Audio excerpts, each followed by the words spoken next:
Yo, what's going on everybody? Xanthus Vice here, and we are back with some more Punishing Gray Raven. Hope you guys are having a great day. Where we last left off, we had finally started on the floating Reverie, floating record. Basically being the first Han Ying floating record. And it does seem to be taking place a bit after the events of the Battle of Kowloon. And I am kind of interested as to how it was like, again, the Church of Machina had already found her first, and then led to her actually going on her own journey. But it does make sense with their whole thing, because it's like robots deserve rights and freedom, right? Hence why Nanami has been trying to help everybody all the time. So it's like they're not forcing Han Ying to, but it's like they're always keeping the open invite. So again, very different compared to like everyone else who always has ulterior motives or tries to have something on someone just so it's like, oh, you sure you want to refuse? Because otherwise this will get leaked or something, you know? So it's just very interesting to see that happen this time around. I mean, we already had an intro to the Church of Machina, but it's like seeing it again after so long, and like all the stuff that Kurano has been doing, and all these other groups, the Ascendants. It's just, again, a bit of unforgiving. Oh, I didn't even realize I'm 46% done. Wow. I guess there really wasn't too much I had to do here. Huh. Well then, we'll see if we can finish it today. If not, it's perfectly fine, but just want to see how far we get into this. Maybe I'll speed through a little, so then hopefully we can finish it today. Because again, we're going to have the Bianca as part of the next update, and so we got stuff to do. Oh, by the way, I did want to update you guys on my quest to having my Dante and Virgil to the best capabilities they could be. So for what I have for them, I actually do have their what's it called? Their Neverworld arms. So I got both the Mirage blades and this, the Cavalier. I'll be honest, it took me to reach all the 30 for the first Neverworld arm, or no, all the 20. Which was fine because I had it saved up from, or no, actually I didn't, because this only uses black card. My bad. I'm being confused with something else. But yeah, I was able to do that, and then luckily, wait, no, actually it started off with me getting the Barrage Blades first. And then after that, I decided, you know what, let's see what happens if I roll 10 automatically for this. And I actually won out. I'm like, no way, I got Cavalier off? Let's go. So I am trying to see if I can at least get Virgil's collab weapon. I'm gonna see if I can, because I mean, to be fair, I do still have a good amount of time left.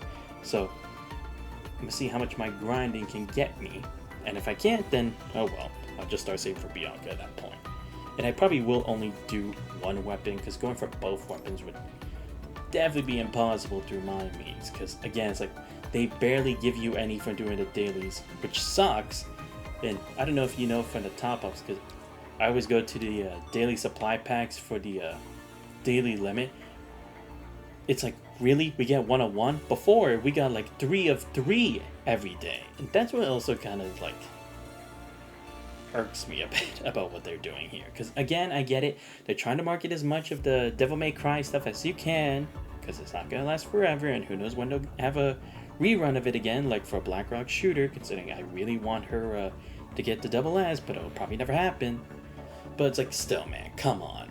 You could at least make it slightly easier, because again, it's like, there isn't really as much stuff to do now, because most of this Trial of Simulacrum stuff I'm done with. Most, not all. Okay, maybe not most. I guess I just forgot to do these, but even then, it's like, it's not going to collectively give me all of that stuff, you know? Like, at least when I had the free Dante, that at least helped me out, but we're not getting a free Virgil from the story. It's like, damn, really makes you work more to that. But anyway, that's enough of my yapping. Let's go ahead. So yeah, we were trying to search for Pulau in the mountains. Don't you went in a different direction. We're kind of trapped in this, like, limbo state where it's just like, we keep moving, but we're not actually making any real progress. The sound of a bell continues to linger in the mountain valleys. The previously faint and muffled chimes have now become distinct, possibly because the two are past the halfway point of the mountain. And this is the 4th time. The sky begins to darken. The vegetation thriving at the foothills gradually turns from a lush green to a subdued gray-yellow as they ascend. After breaking out of the looped passage near the mountain's midpoint, Han Ying sees brand new paths continuing to appear ahead of herself, leading the two into a landscape painted in autumnal hues of yellow and red. Along with new pathways and the streams of mechanoids also appear out of nowhere to hinder the travelers. The bell is probably a sound signal that someone's using to control these mechanoids. Helping the wooden passages are clouds of snow-white mist. A 1,000-tree woodland stands ahead, yet all that are withered and rotting. Funny how fighting in the virtual world can actually tire you out, huh? Do you need to rest? I'm fine. Besides, we've been coming a few hundred meters up since we left that place we hadn't been able to get out, no? God only knows just how much longer it's going to take before we reach the peak. According to the info we received when we left, this mountain is a 2,000er. Which means we've only come halfway. Yes, but it's been about half a day since we got here. Ying's been on edge since they ran into the man. They are interested in her. Why did the Cradle try to bait Yo-Yo into coming here? Or if in our memory chip, her past pains her. Right, because at that point, it's like there was no guarantee she was even going to show up, right? Because no one even knew that Han Ying was still alive by that point. Or I guess reactivate is probably the better way to phrase it. Because it was on that fateful day years ago that the Cradle turned Yo-Yo into carrying out the contemptible mission. And that's what cost Yo-Yo her memory, on her right as a human being, turning her into a construct. This is going nowhere. There isn't around you. Watch out. Spooner's body gradually dwindles as it disintegrates into lines of data, leaving the sound of a few fragmented words. Spooner? Han Ying tries to no avail to get a hold of the disappearing Spooner. And with it, she sees that her hand is disappearing in the setting sun too. Now you only have yourselves to count on to find the answer to your question.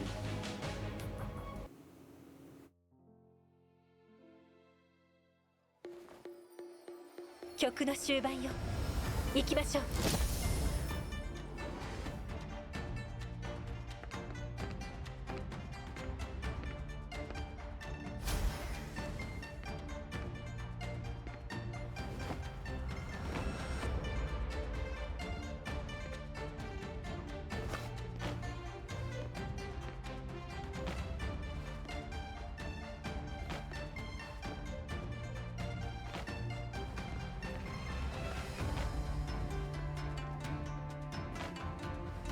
Yo-Yo, and the Niter.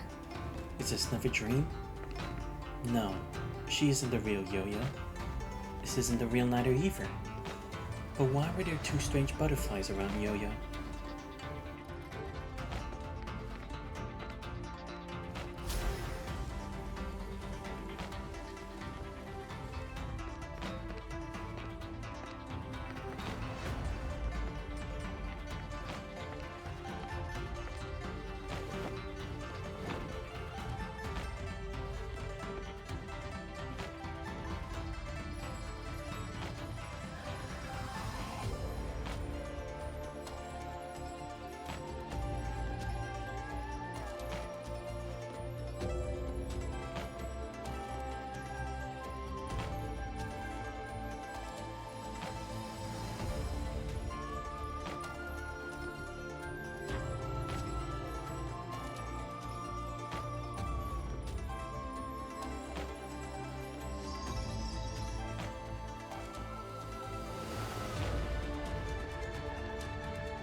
Cooling 輪部派足元をしっかりさせないと。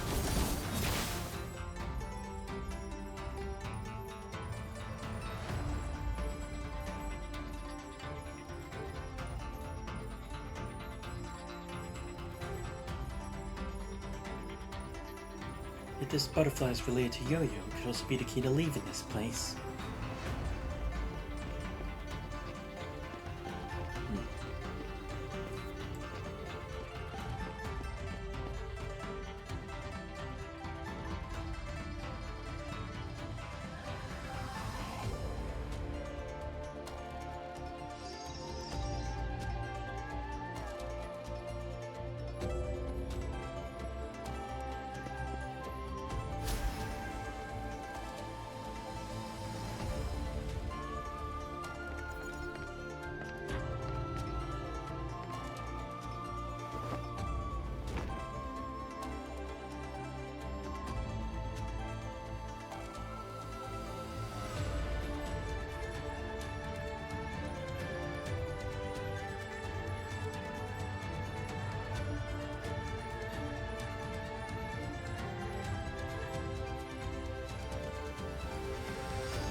Another butterfly. It seems the butterfly in this dream is related to Yo-Yo indeed. But even the Yo-Yo here is nothing but an illusion.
Let's see what the percentage is now.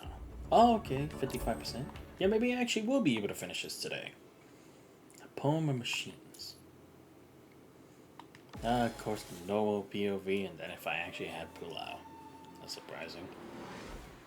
Start from the beginning, start from the middle. Fuck it, I'm a lore guy. I'll go for the beginning.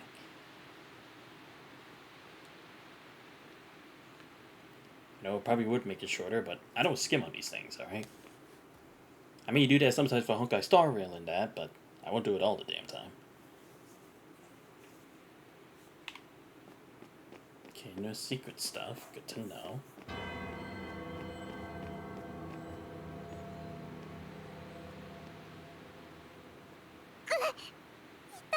What the heck?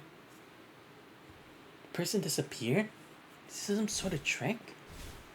Ah, boy, phantoms.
Oh, wow. Yeah, that guy. Oh, so I had to, like, dodge everything. Well, I was not in range. Don't you dare lie to me. I was not in range. Are you serious? Bro. That is right. Oh, come on. It's not catching up to me that quickly. I was not there. I left. Bro, I got it.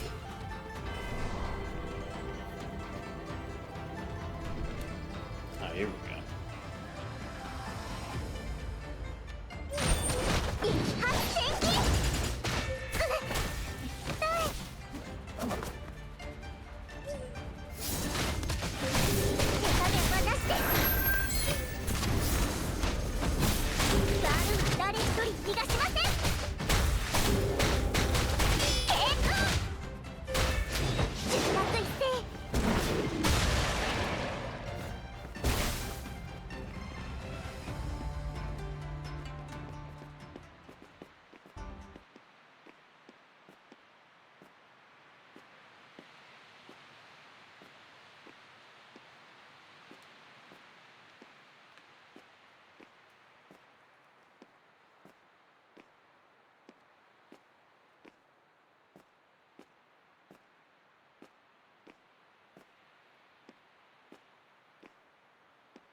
Pinky swear. Pinky swear. Hanyin and Yo-Yo swear. Promise made. Promise kept. Promise of 100 years. When Han-Ying opens her eyes once more, she's no longer on the deck of the Niter, nor is she standing at the passage she was on. She's now standing on an unfamiliar cliff. This is a different dream. The sight of the Niter cannot be more familiar. She knows that is yet another dream. Because at the end of the long avenue, she did not reach out to hold Yo-Yo's hand. Yo should have turned around and smiled at Han-Ying, at her sister. But Han-Ying never saw her face. Fear, guilt, worry, or sorrow. Han-Ying's unsure what exactly is holding her back. Yo-Yo. Following a wave of distorted data signals, Spooner appears next to Han-Ying. His eyes look much more solemn than before and remain transfixed on the path ahead. That was yet another dream, right? Yes. Han-Ying, I think the person I'm looking for might be on this mountain too. You mean the friend you spoke of? Yeah. In the dream just now, I just saw his silhouette. I saw the violent stormy night when we made our escape from the fighting ring. I saw his name. Ulysses. Only his name. Did you see him? You might have already met him earlier. No, I only remember his name. I didn't see him. Ulysses is a name given by the humans from the fighting arena. A name just like Spooner.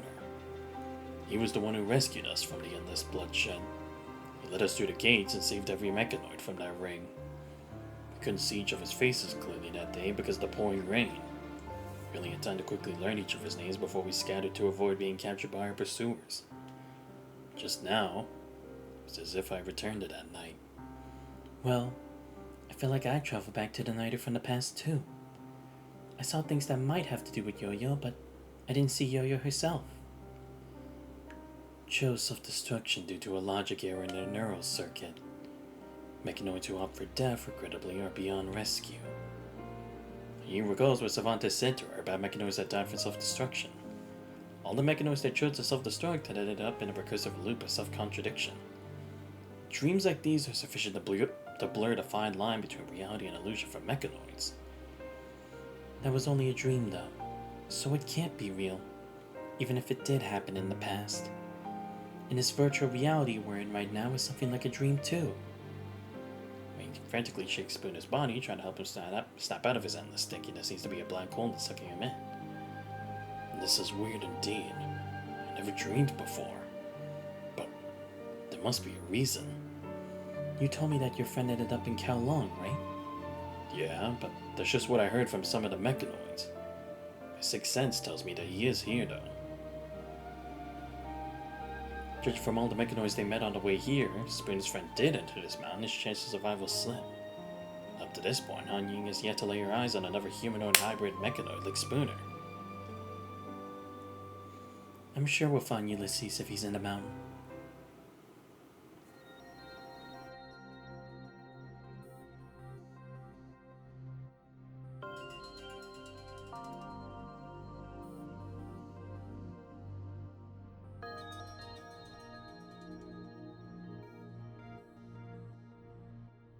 By the way, sorry for that loud sound you just heard a second ago. That was literally my water bottle. I assume that both of you have found the answers you are looking for. Who exactly are you? Marvelous question, but I am sure you know the answer already. In the dream just now. Sometimes the answer doesn't matter as much as the question you raise. It might be agonizing to have a question with no answer, but having an answer without a question is to have nothing but a void. Did you make us enter those dreams? That's one way to see it. Which means that you control this entire virtual space. No, I have yet to gain that kind of authority. The Cradle doesn't let anyone but themselves possess that kind of power. After all, they are a group of children unwilling to submit to their fate in the hands of others. Who in the world are you? You have the power to make us dream, but your methods differ significantly from the Cradle's. Surely I have told you before that I'm just a frail old man. Then, are you the cradle? Of course not. But whether to believe, that is your choice. Evidently, the old man's still hiding something from them. There's probably no use attempting to probe this issue further. Have you seen a mechanoid called Ulysses? Wait, I thought you were looking for a yo-yo. Ulysses is someone my friend is looking for. Ulysses. Such an exotic name. Just like Spooner. Have you seen him? Unfortunately, I do not know of a Ulysses. But so long as you have that wish in your heart, it will be realized in this mountain. After all, this is the place where those who have lost their hope shall be granted hope. That was the creed they bestowed upon this mountain. Is the fighting never coming to a stop? Upon hearing the chimes, the two visitors instinctively ready themselves for battle. However, with a wave of his arm, the old man signals for them to relax. Oh, it's him. Over there. Let's follow it. Another mechanoid, huh? Had enough of me talking? That's fine. Go ahead and follow it. They are waiting. Is the cradle just up ahead? They certainly are not the cradle. The man takes out a tiny seed from his pocket and places it on Ying's hand. You can have this from here on out. A seed. Yes.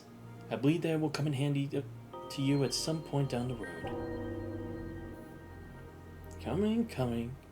Just an old man enjoying his conversation. It's all the rush. Let's head out now. The final leg of the journey may be the most grueling yet. But promise me to be kind to whatever you encounter ahead, whether it's the truth or deception.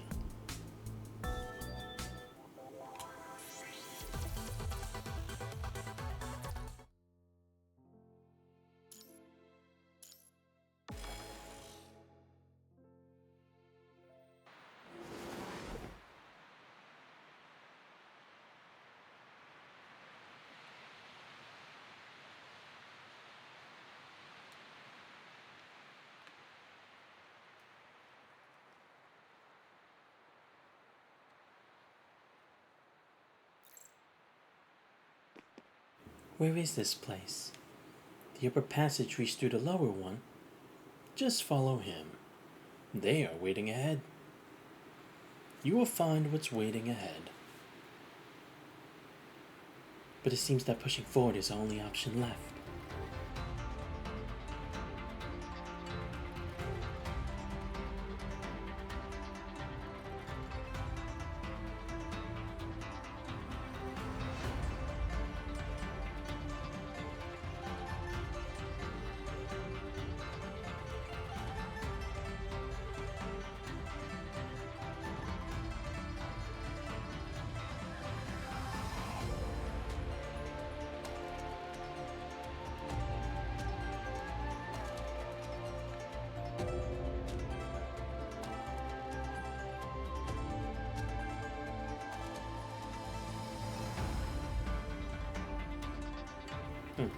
Human was but a dream.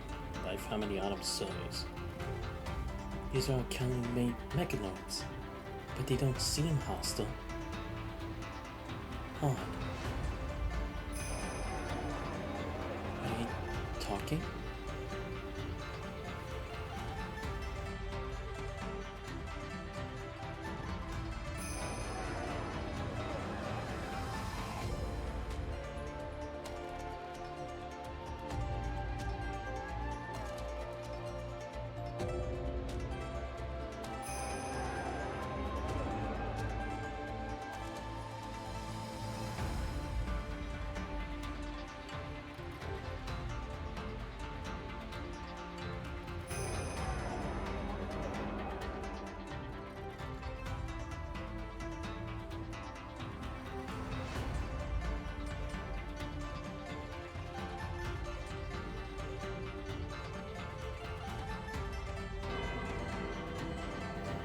He is really impatient. The truth has already been unveiled before you. The problem is, you refuse to accept it. 封印部派足元をしっかりさせないと。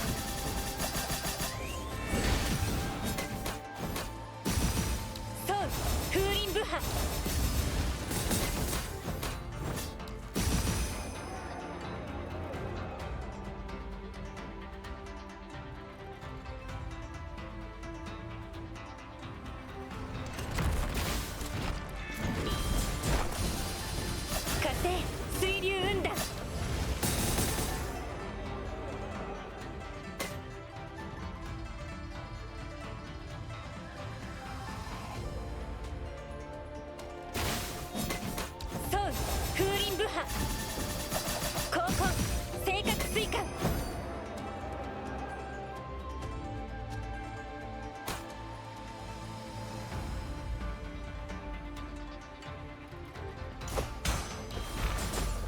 高校正確追加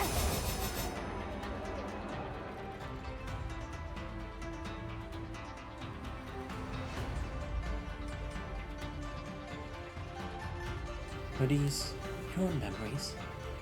How could mechanoids have parents and children and catch diseases? No, you. It's the lives only humans live. Like I said, they live here. These mechanoids are humans?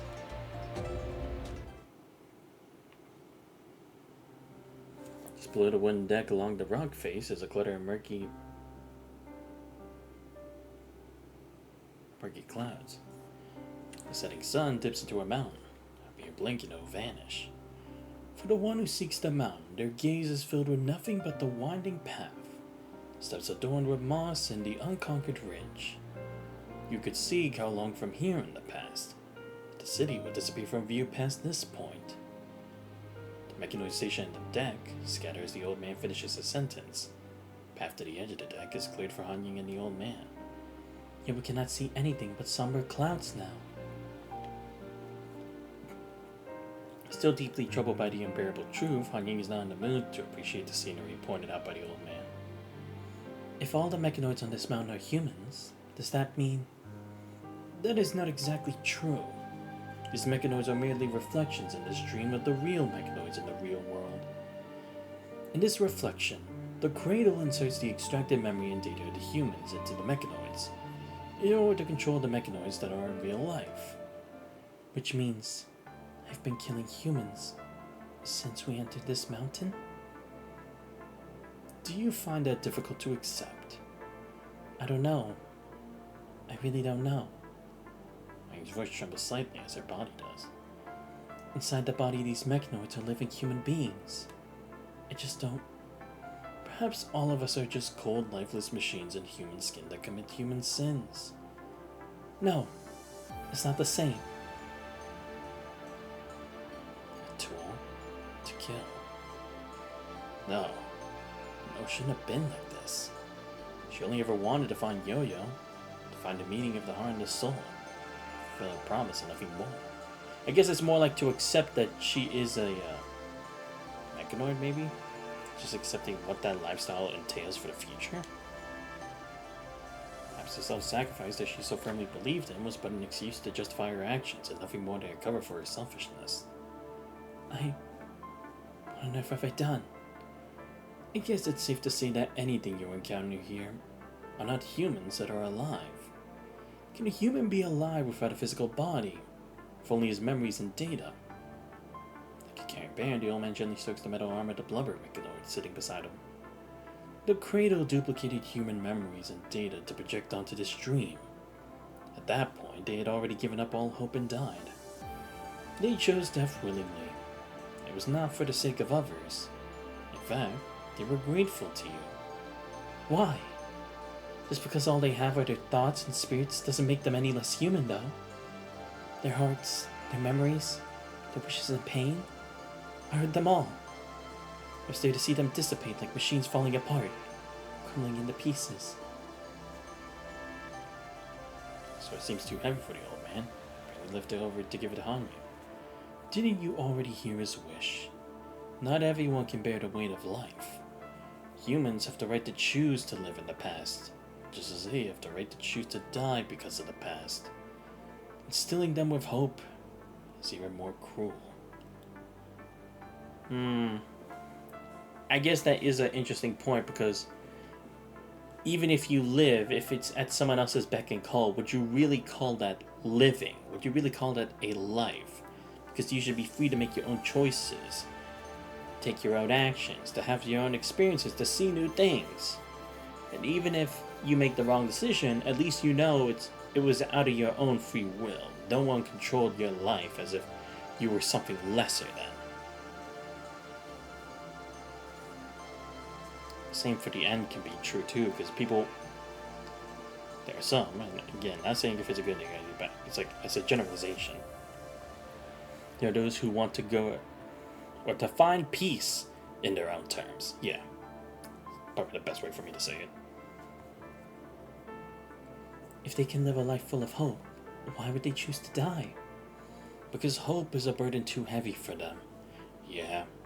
Because sometimes that can be the case. Sometimes having hope can be a good thing, but everlasting hope is not something that can be viewed realistically. Because sometimes it's like you hope that someone comes back, there's like you get better, but sometimes doing that just makes the journey more painful, considering how much more you have to endure in just for a chance at the possible conclusion you're hoping for. Not even a guarantee. Yin cannot wrap her head around the idea. It's impossible for a mechanoid to understand such logic. A mechanoid has no reason to reject an acceptable result produced by an algorithm that works toward correct inputs. If they can live on with even just a sliver of hope, why would they throw their lives away? Don't blame yourself. There was so much between life and death that even humans cannot understand. There are things you need to attend to that are more crucial than this, aren't there? You can always come back to thinking about these on a different day. You and your friend are still looking for someone, right? She needs some time to process the truth. The girl and Kalon crew who followed her into the mountain are in the grand hall of the mountaintop. They're still alive. The mountaintop. You have my best wishes, dear child. But please put an end to this dream, even if you cannot save her. As the old man turns around without ever word, he faces away from the bewildering, blood-soaked sea of clouds stained by the sunset. If this dream continues, the streets of Kowloon will soon be flooded with mechanoids like these. These mechanoids with their weapons will know what to do even if the cradle doesn't. When that happens, the fate that commands life and death will no longer be in the hands of the people. Which means I have to kill the mechanoids and the humans. Prevent this calamity from befalling Kowloon? Yes. Isn't there another way out? A way to save the souls and data of the Kowloon civilians without thwarting the Cradle scheme? What do you think? If there were a way to save everyone, then Yo-Yo could have kept her memories and returned to Kowloon. Hong herself would not have died that night after the Cradle gained control of her. You cannot have the cake and eat it. You must make your choice. For a mechanoid, though, it should be a no-brainer. Sacrificing the few in order to save the many is the only correct option. She knows that the decision should be an easy one. But that doesn't make it any less painful. No, there isn't. You see, we may have control over certain things, but there are things where we simply don't have a choice. It is time to wake up from this dream. Before you go, keep in mind there is a gate between reality and this dream. The monk you met earlier is the guardian of that gate. Is he a human too? In a sense, yes, but he was given the duty of guarding the gate. You must pass through the gate to see the reality, in order to see Fu Shen. The bell seems to be ringing right inside your ear. The sounds are becoming increasingly solemn and distinct. The bodies of the mechanoids that have gathered on the deck slowly dissipate and finally disappear altogether. It is time, eh? Fu Shen. Yes, it is a very special mechanoid that has a heart, just like you. But unlike you, it believes that it's been living in a dream when it actually been living in reality all along. That's the polar opposite of what people living here think. It was robbed of the right to dream because mechanoids cannot dream. But are we in a dream right now? That's why I can only live in reality, even though reality might be a bit too cruel for it. As they enter the mountains, the bell chimes grow louder, almost to the point of earth-shattering. Could you promise me one last thing before you go? Although what I ask of you may be just as cruel. There's no need for the old man to lay it out for her, because Han Ying already knows in her heart what she has to do.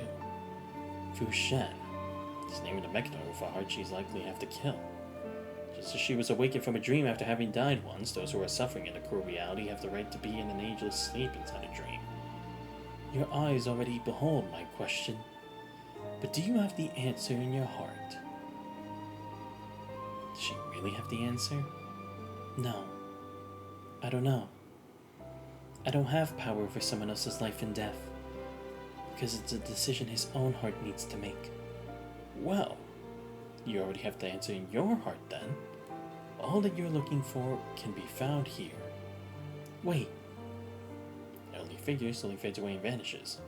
The deck is once again empty, save for Hanying and Spooner in the distance. Along with the chime of the bells ringing in their ears. They're all gone. Sinking sun casts its last rays on Hanying. Shadow stretches across the lonesome deck, silently enduring the somber tolls. The rays of dust stain like the blood, faint crimson liquid that once soaked their hands. The vital fluid from Lady Chu that dyed her hands maroon many moons ago.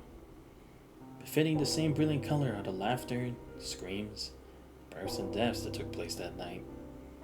Han Ying. Yes? It's almost impossible to imagine what the cradle has done to this mountain. Murdering humans, extracting their memories, and data to create digitalized husks, before employing them into mechanoids. It's a living hell. Do you consider those humans dead? They're dead from a physiological perspective. But the mechanoids we met just now... No. I mean the Kowloon civilians. The way they behave and speak. Their memories. They clearly are living human beings.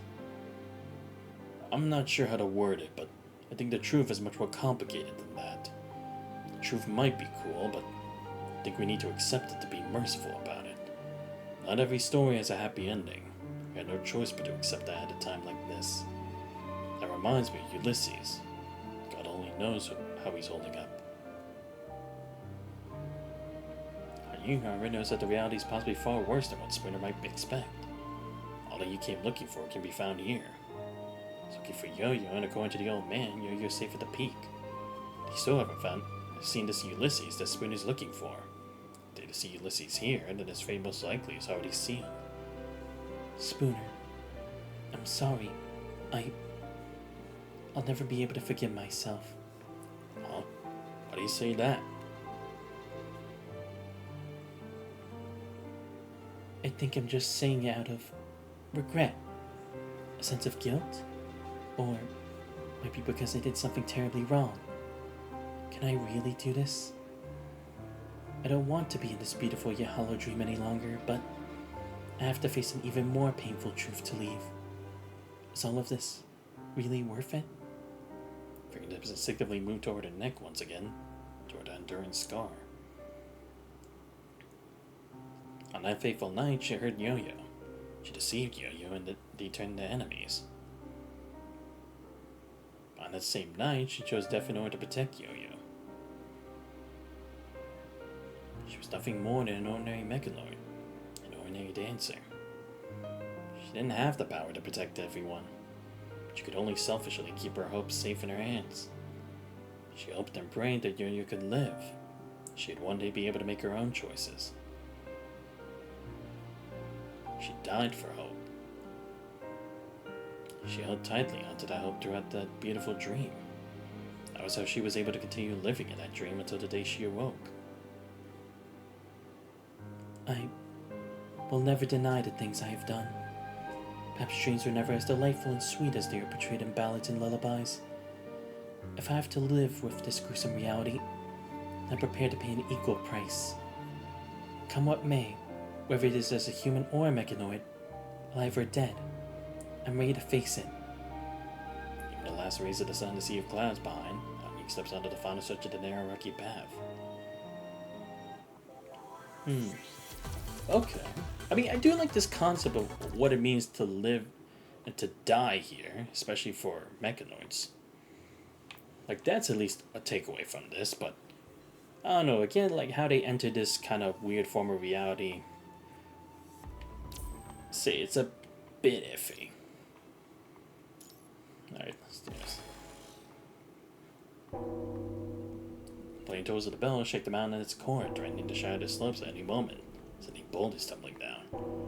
Longer than melodious chimes they were at the beginning, the rhythmic blares now carry with them wrath and madness. And Ying's on a narrow, perilous trail carved between two rock walls,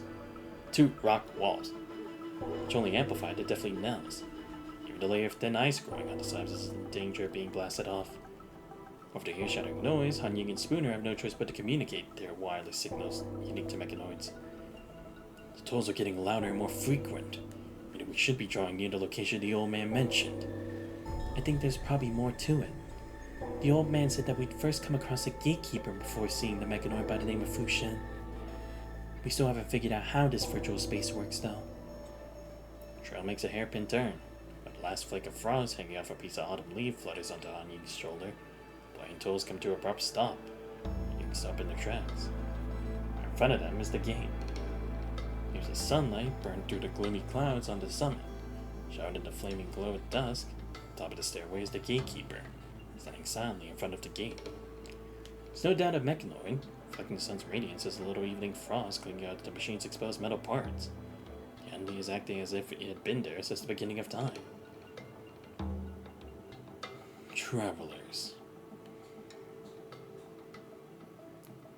Han Ying, Spooner.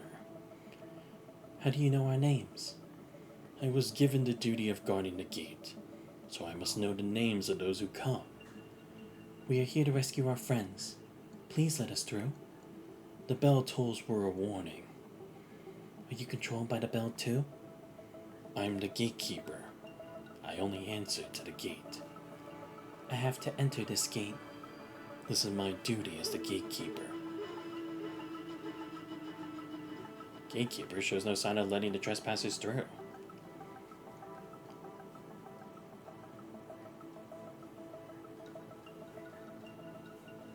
I have to enter this gate. This is exactly what the traveler that came before the two of you said too. They were looking for a way to leave this world too. Was it Yo-Yo? You mean Pulao, who also goes by the name of Yo-Yo. Did Yo-Yo pass through here? Yes, she did.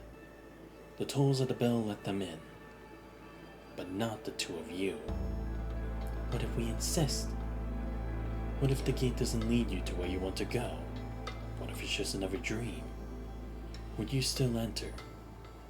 All dreams must come to an end.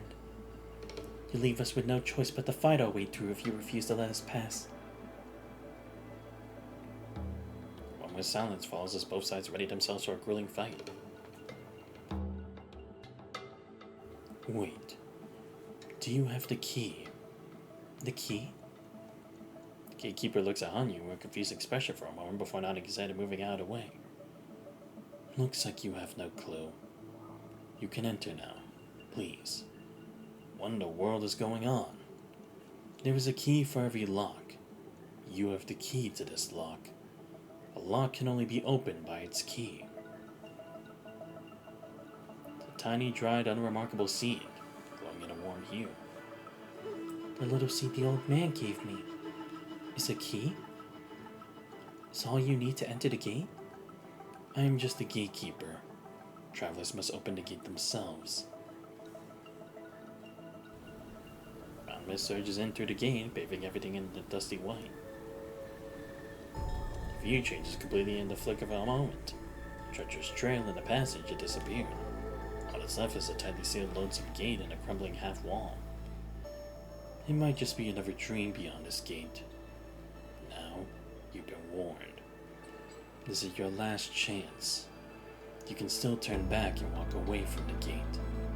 But if you open the gate, there will be things that we need to accept. We? It's a disgrace for a gatekeeper to let anyone pass through the gate. Once you open the gate, I will try to stop you from going forward and die. I would rather not fight you or kill you if I could. Guarding the gate is the meaning of my existence, and nothing would change that. I'm sure you know what you have to do. You will accept all accept our fate, eventually.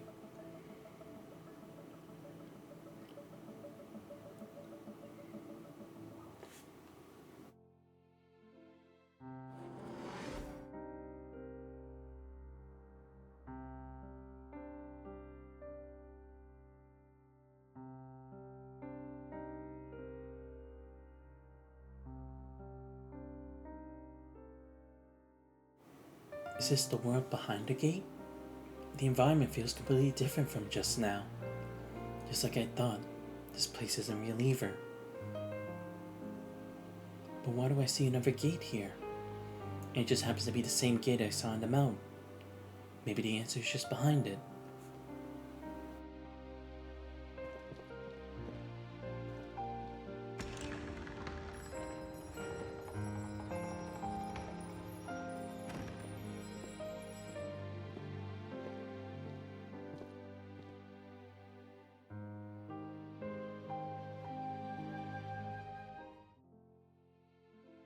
It's a tree. It seems to be someone under the tree, but the fog is too thick.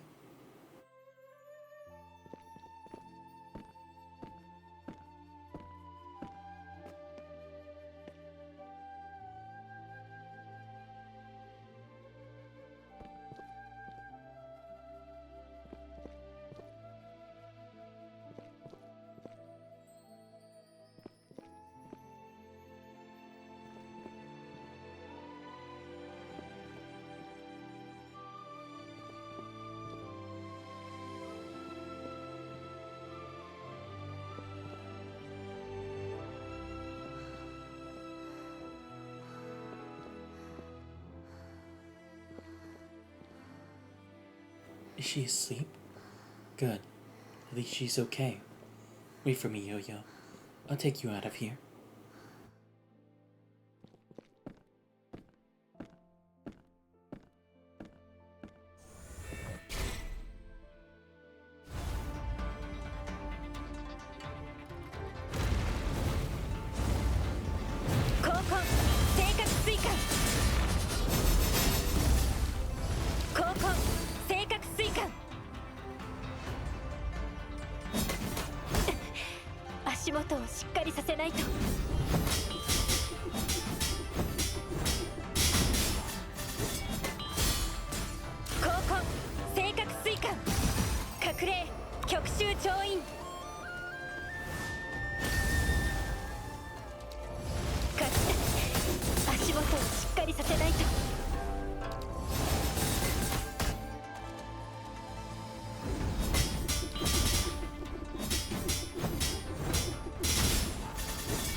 How does one describe the wind? That which carries the fallen leaf and that which ripples the water. But it might not be the wind that carries the fallen leaf or the rippled water. So this is the world beyond the gate. The gatekeeper looks up into the dancing leaves in front of the giant maple tree. Have you never been here yourself? I am the gatekeeper. What's behind the gate is not my business. I never turned to look at the gate behind me. Or maybe there was no gate to begin with. No, the gate has always been there. You are the gate. You were the one keeping all of this behind the gate. I am the gate. But this tree is not a dream that belongs to me. I'm just a fragment. Maybe this dream belongs to the human you. You mean him? No, this dream does not belong to him either. He only wanted to take one last look at Kowloon, at that ship, and at his friends. Were you a passenger on the Niter? Who isn't? To find the truth, we died on the Niter and were born again on the Niter. For the same truth, we became the gatekeeper or the gate itself. Maybe you could tell me your name and the names of your friends. You might not be able to make it out alive, but I could still say hi to them for you. I could tell them your story. Names are not important. I'm no longer in that dream. Do you know whom this dream belongs to? I don't know. All I know is that this tree is the dream of a seed. A seed. This is a wish. A wish that can only be realized in a dream. The old man's dream? I told you. I don't know.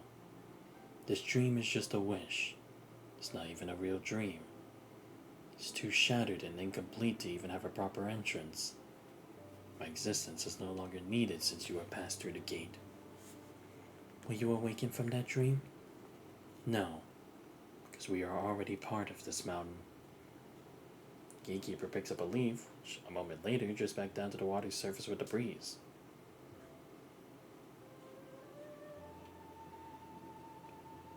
These autumn leaves that blanket the heavens mark the end of our journey.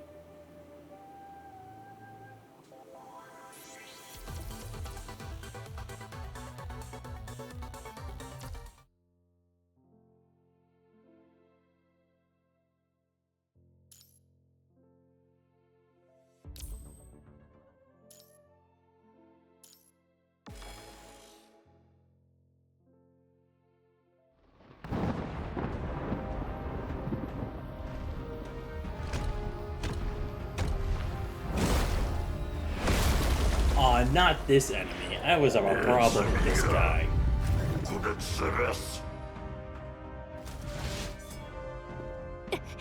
Yo, you just could throw me into this without even telling me what the fuck is going on. Why is he at 100? Are you serious? Ah, boy, this ain't getting fun. Oh my god. Like, even after all the time I played this game, I'm never used to trying against this guy. Ah, fuck, I messed up the dodge. See what I mean? My problem.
Ah, the bell. I see. Wait, he has a rage mode? Oh boy. I never faced this rage mode before. Fuck me! Why is he able to do this?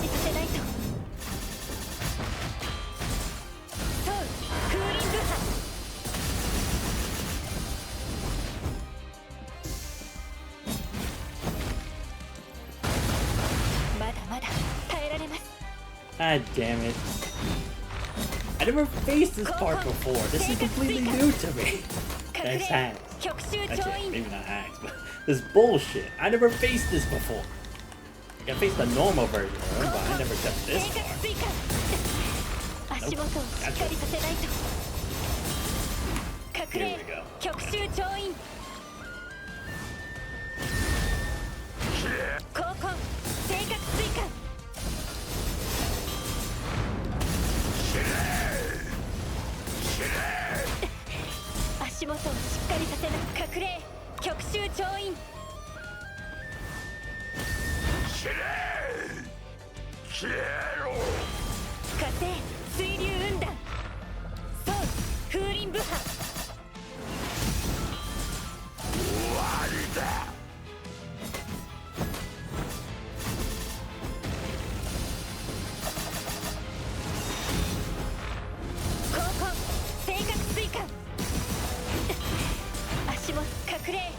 習調印交換正確追加ソウル風林武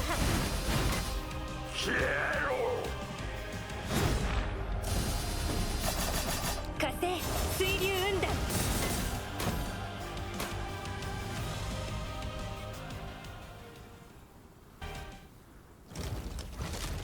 You know, I'm not even surprised he's back up again. Like, honestly. Come on. Let's go round 3. Did I have almost full health? I'm ready.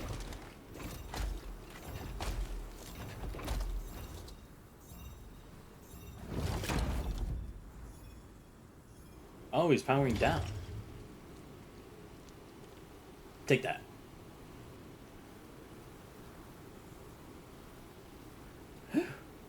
I'll be honest, I actually was kind of scared if there was going to be a round 3.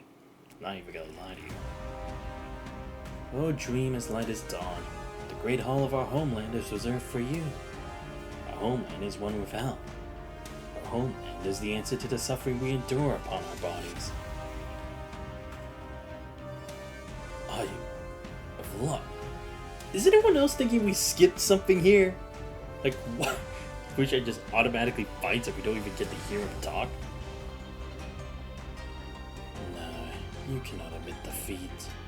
Get up, you cannot lose. At ancient temple, ragged figures appear one after another. Most of them are wearing similarly styled hats to conceal parts of their faces, each carrying a shimmering terminal as proof of their existence. It's not a dream, it's reality. They're standing in front of the temple, and behind Fushan are the living humans of flesh and blood. You are the cradle. You cannot be defeated. The noble and undying. You are invincible. I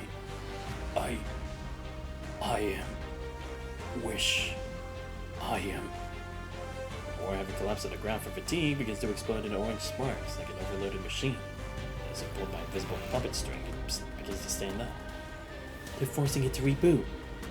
And when they're done, there's one way this can end. Or flickering in red flashes through the garden once more. The space of the cradle and their key cloud is muddled together to form what sounds like a grand prayer, but at the same time a meaningless hymn. Dazzling array of different colors from their terminal shot upon their ragged clothes to form a bizarre scene on the stage. Attack, attack, attack. Fire attacks without so much as a coherent move. Strikes of a force from pure insanity. It's like the glorious red light sparkling around it. Figure in damaged armor graces an agile figure in midair, frying gashes on the guarded bricks.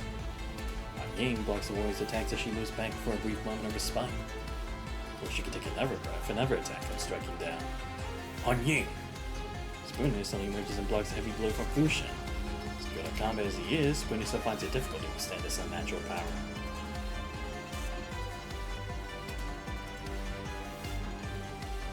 We kill. Split second the Spooner is holding their enemy down, Han Ying joins to subdue it. I ask to you.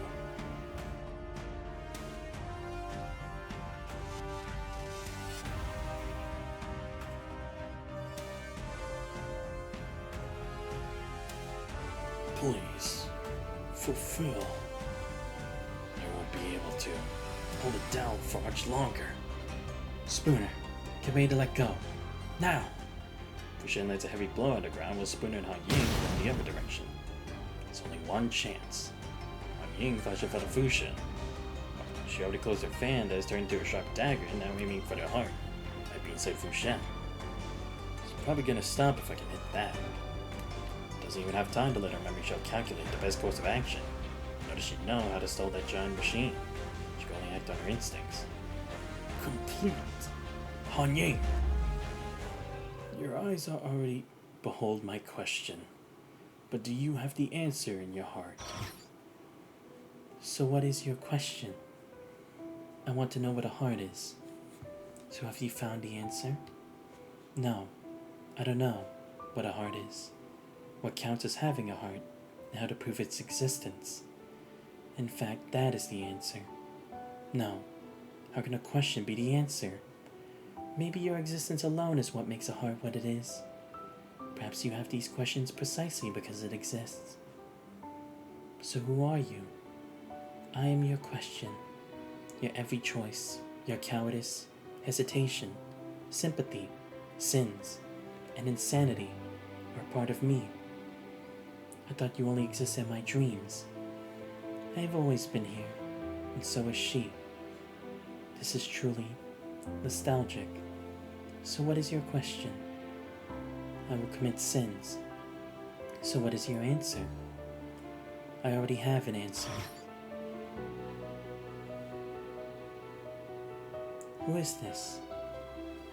I am probably the witness to your answer. Witness? You can't be. Fushen? Fragment of Fushen? Or should we say, what Fushen should have been? So this is your dream? No, not exactly.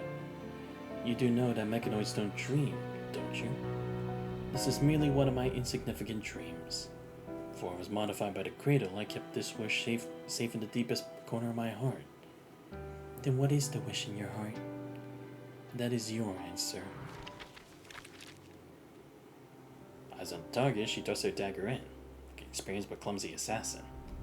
Weak vibration travels up the fan and into her palm.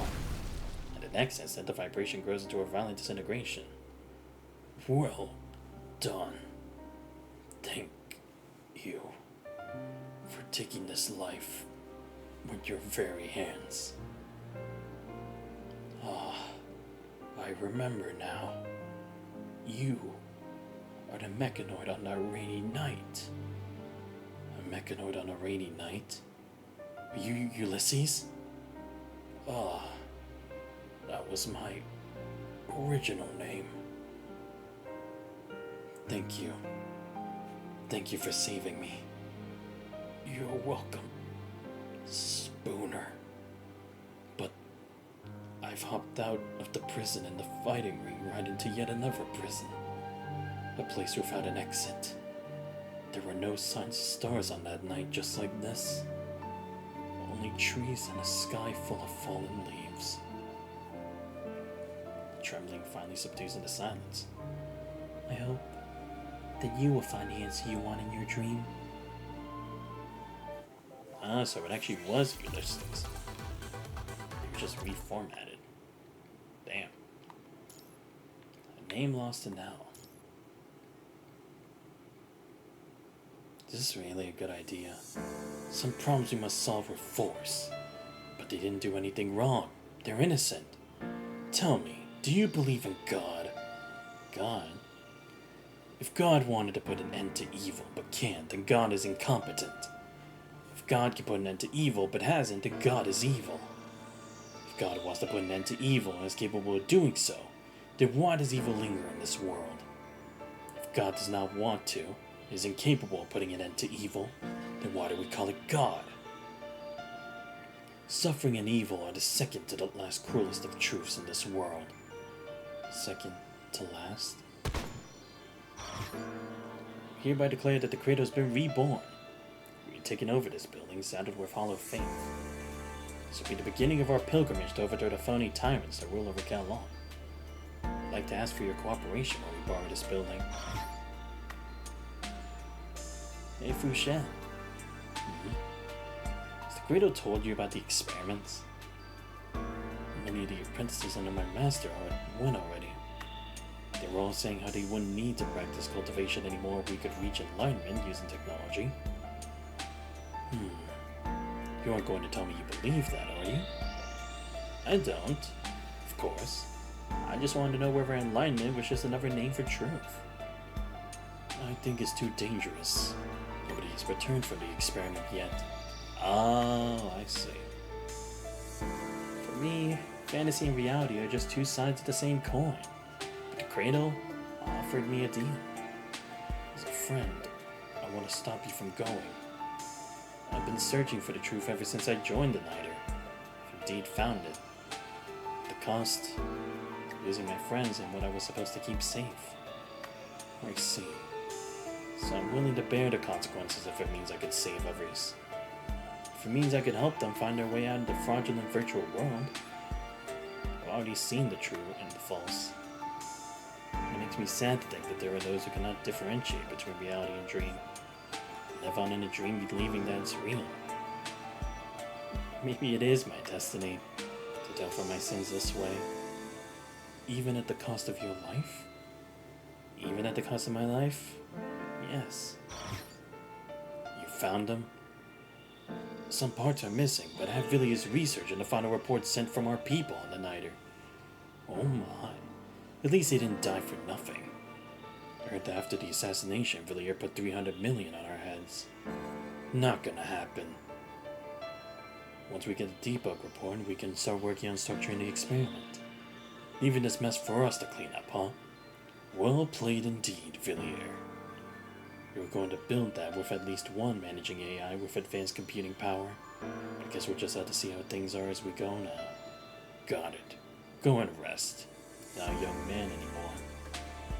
I've had a good night's sleep in ages. Be it true or Villiers, Kellogg's gonna pay for their sins. For the Krina. For the Krina. Master, they are all gone. Good riddance. No amount of cultivation is going to keep them here if they can't stand their ground. Master, I'm here to bid you farewell. Are you going to join the experiment too? No. I just want to bring everyone back. Your friend went with them too, right? Yes. No one knows what's going to happen. I just want to see you for one last time before I go. What's holding you back? Is it really okay if I go? It's your choice whether to stay or to leave. Understood. If a light can pass on its fire to 1,000, and it matters not that one of them dies. It worked! Duplicate and extract human data and framework in bulk. And the core is?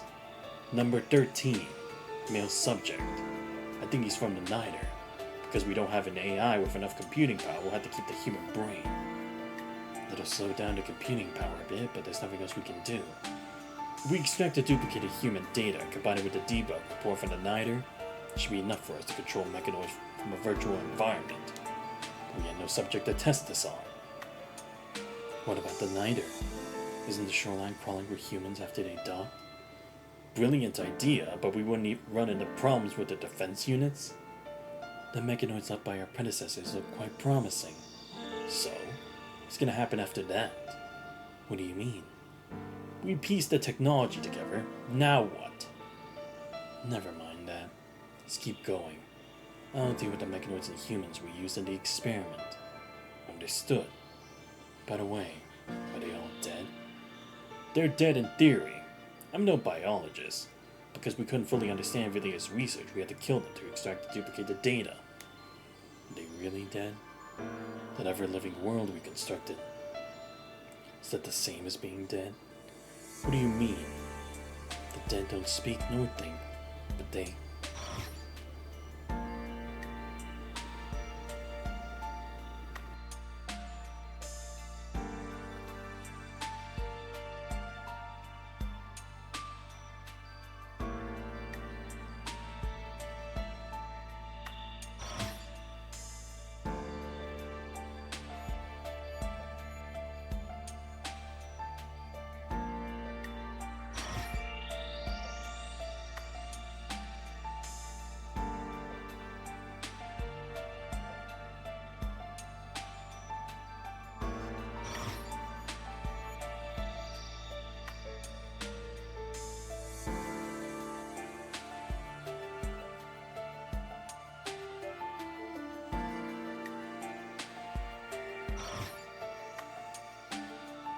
Those who have sinned shall here be absolved. Those who have lost their hope shall here be granted hope. Those on the verge of death shall here be granted eternity. They run inside of me as they roar. People derive joy out of their plan when they were still humans. And when their carnal shells perish, they too shall enter this cycle and derive joy out of people's pain themselves. So too shall solitude, wishes, hatred, and fear forever cycle on.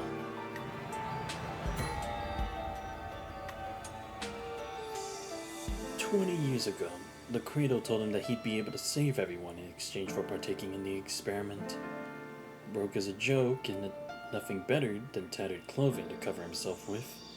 The man had nothing to lose.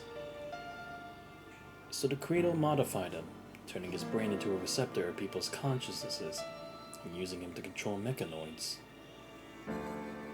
The man never ended up saving his friends. He met his friends again in his own world, at which point his friends had all perished. And so they lived in the dead new world. The Cradle went ahead and dug into his brain anyway, hoping to create a world where reality and virtuality would blend into each other. From his brain, they managed to extract a mountain, at its most beautiful, to replication and growth. And that's how he lost all his memories. Memories of his friends, his teacher, and even his name. As a gesture of pity, the Cradle told him his teacher's name and the name of his best friend. And the man adopted his teacher's name as his own, out of shame. By the way, did you know that there are no butterflies up this mountain, no matter what season of the year it is? But on that very day when the new world was created, there were butterflies everywhere, up on the peak.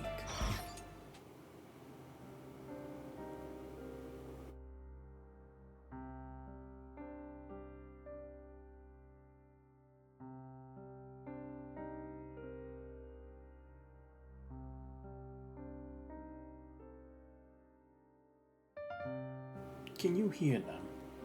So this is them. Yes, they have been inside of me. Some were visitors from outside the mountain, some were spiritual seekers, and some were ghosts of the Cradle's making. Ghosts of the Cradle's making? Huh. Hackers enter my body and become part of me when they die, just why I can hear them, along with their wishes and aspirations. Don't you hate them though? You're the way you are now because of them. They've taken so many lives. I did, except I don't anymore. They have already given up. Time wears memories away, and most of the hackers that are still alive have forgotten their wishes. An eye for an eye. That sounds like something he would do. I'm in no position to laugh at them, but I guess you do. I do? People are animals that live by their habits, but you don't. I'm a machine and not an animal. What difference does it make? Who would have been able to tell the difference anyway had the line between machines and humans never been crossed? And it seems like you've made up your mind already anyway. I'm sorry? People hurt others and take away what's not theirs to guard and look for what they're after. And you made the decision because you've been through the pain of being aware of this cruel truth. I know where Hanyu feels it through the fan she's holding, and every shiver she's now no stranger to. Look at this tree. Have you seen it? I have years ago, except it wasn't as big back then. The gatekeeper told me that this place was someone's dream. It is indeed. And I presume this is your dream? No, it's not. Everything up in this mountain comes from my thoughts. And I've seen everything except for this tree. I heard about the seeds of this tree, so I put a shard of my younger self on guard for it. When the man stops by the maple tree, all seem to have come to a halt. And the leaves that were still rustling in the wind just moments ago. By the way, I understand I'm not the quietest old man you've ever seen, but I was hoping to make just one last request. Be my guest. I'll see to it. Please tell no one about this mountain when you're back home. We're but part of history. We'd much rather keep it that way. Home is too far away a place for us to go back to now. So please, speak of us to no one when you're back. Of course, sir. Very well. Very well. I was hoping to never wake up from this dream, but I have no idea anymore if this is actually a dream. We might have woken up a long time ago, and there is probably no difference between reality and dream. So please, please end it all.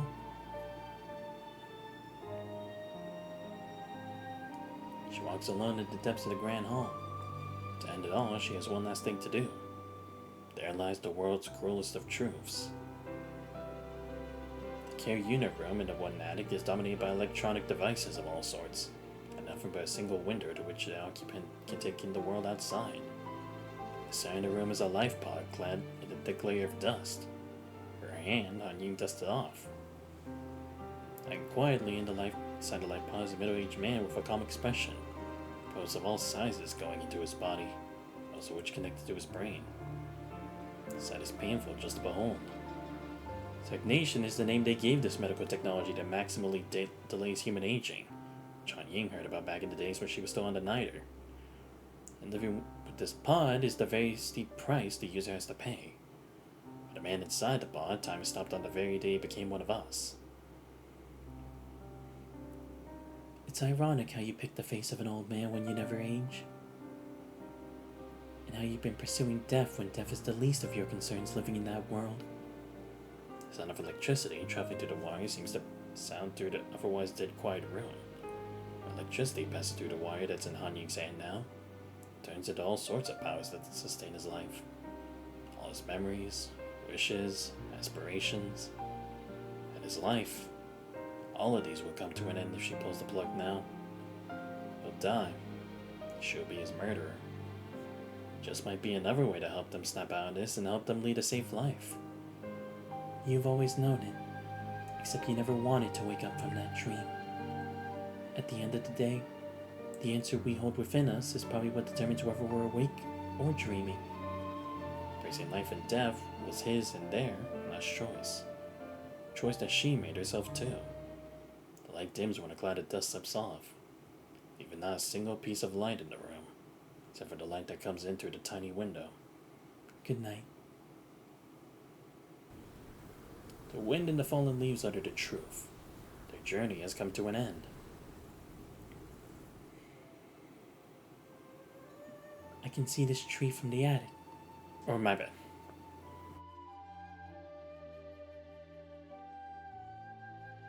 I can only see the top of the tree. It's the only thing I can see through the window. I see. This tree has been around for a few hundred years already, apparently. And on it we'll keep living. It sure will.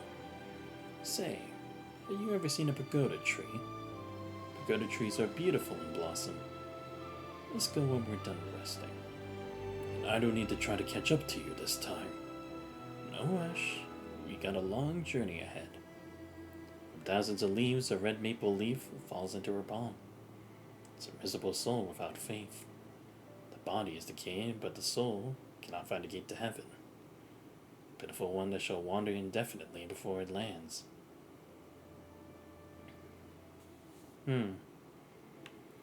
I will say, I do also like this concept because it goes again to like the outcasts and those who were prejudiced against, like how it was over on the train for Noan, but it's like this time from the view of the people of Cal Long, you know, so Cradle, who again were just pieces for Villiers.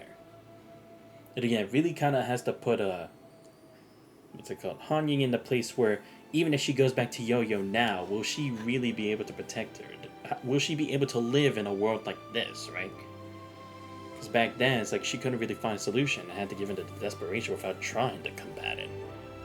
But here it's like she had to fight Fu Shen, knowing that it's like that's the only answer, but it's like she doesn't want that to be it. Because that's the thing, sometimes being too nice can actually, be the thing that actually takes your life. At least in the field of battle, because everyone's fighting for survival. So it's like, can you really allow to show that moment of hesitation when the moment comes? At least that's why I think the message is.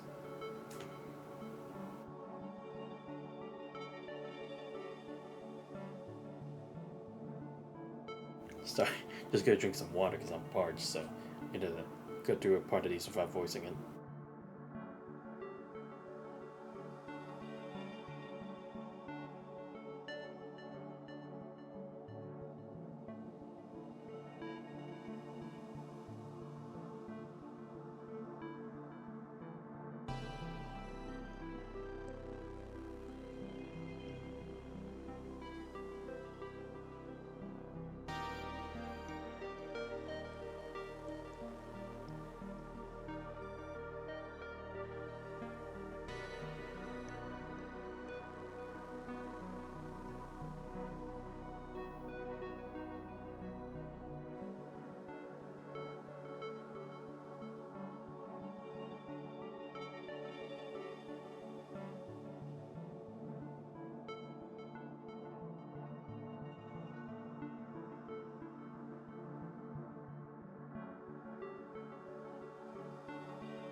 Anyhow, are you and Sage really gonna be able to fix Han Ying? Han Ying's dream is very complicated. Sage might be the only one who knows how to wake her up, but even then, it's probably gonna take a very long time. She either has to leave her dream, or wanders on infinitely until her soul vanishes in there. No, I'm sure she's gonna make it out just fine. What's going on? Is that my voice? Am I floating in the air? That's me by the port, right? Why do I feel like seeing this weird mechanoid over there? That glass pod over there. Who's that? Ah, I see. Because I was gonna say, it's like, even if she was a consort who disobeyed orders, how would she have safely been put into a pod and transported to Church of Machina? And I see, it was also Chariot, or the former Chariot, who had delivered her. I see. And they probably also agreed because it was a consort asking of help for another consort to save the consort's life. Right. That would explain it. Because honestly, it's like, it's one thing if she had just drifted afloat and they found her, but the fact that she also had a pod as well, it's like, wouldn't have anyone tried to eliminate her in that case, especially since there was a chance that she could be corrupted? But I see. That's how she was able to lay low all that time. Here I am. That dream I was in seemed ridiculously long. Same. Am I still dreaming? No, Yo-Yo. You're awake now. It's all over, Yo-Yo. That's good to know. On Yizan, Pulau once again closes her eyes and falls into a dreamless sleep.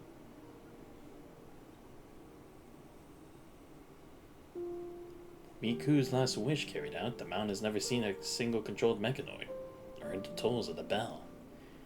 Waking up at no time in Han Ying's arms, Pulau holds Han Ying tight like she did on that night many years ago. Between them, however, there are no tears shed, but only joy that needs not be uttered. As the members of the Pulau crew wake up one after another, Pulau directs them to capture the remnants of the cradle, during which they stumble across some Pulau crew members who have lost their lives. Spooner lends Pulau crew a helping hand, something he rarely ever does. Ah, I see. Right, because they did this to Ulysses. Throughout the entire process, Spooner remains quiet.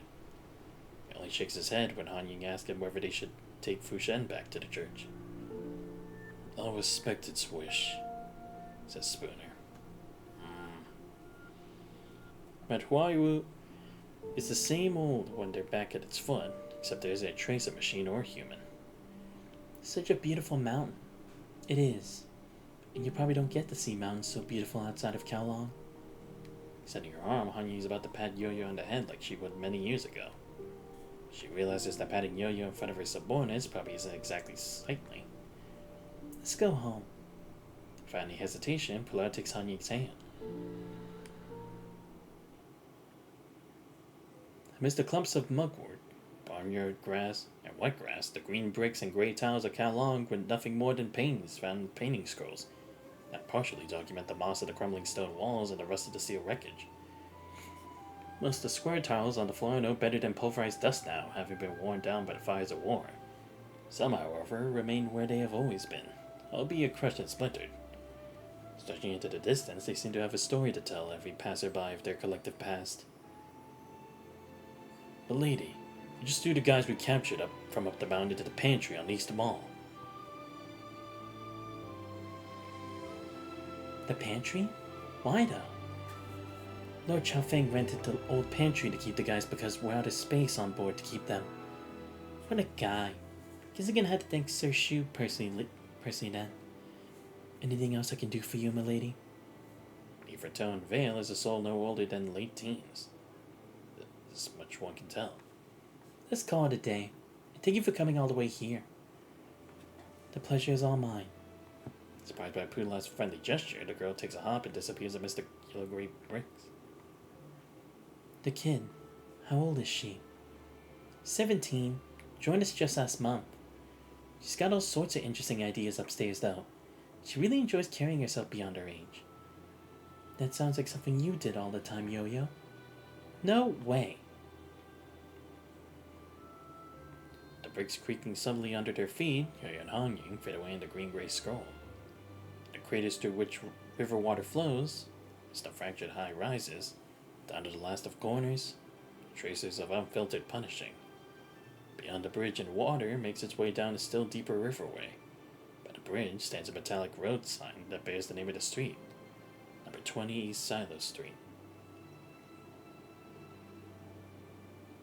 Hanying, why do they call this street Silo Street? I don't see any big tall silos here. That's because people from the ship used to store grains in warehouses here, but not anymore. I see so many restaurants and food stalls, and sugar figurines. Do you want one? I got a few more grubs.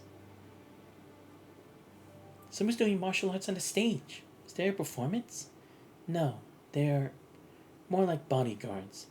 Rich people hire bodyguards to protect themselves and their goods. You can make me money as a bodyguard just by doing that? I can do it too then. Not quite, but you've got the right spirit there. It might be late by the time the performance ends.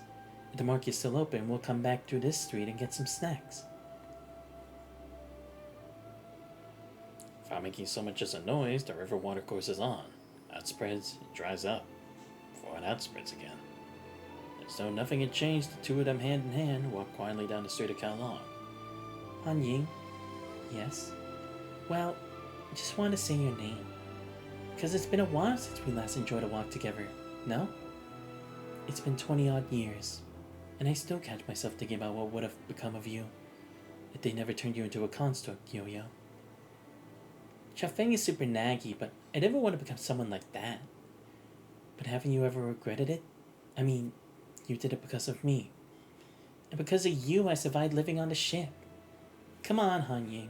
You really need to stop bringing that up. I'm gonna keep my mouth shut about it too.